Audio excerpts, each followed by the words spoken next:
অবশেষে রান্না সেরে এলাম।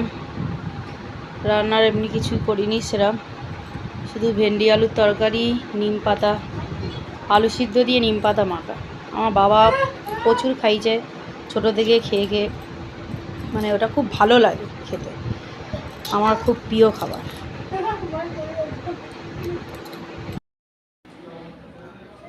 বন্ধুরা রান্না হয়ে গেছে, যে ভাত, ভেন্ডি আলুর ঝোল, আলু সিদ্ধ দিয়ে নিম পাতা মাখা, খেতে হেভি টেস্ট। মেয়েরা সব স্কুলে যাবে, স্কুলে চলে গেছে সব পরীক্ষা, ছোটো মেয়ে আর আমি। এটা হচ্ছে আলু সিদ্ধ দিয়ে নিম পাতার তেতো, মানে নিম পাতা ভেজে আলু সিদ্ধটা মাখা। কে কে খেতে ভালোবাসো অবশ্যই কমেন্টে জানিও।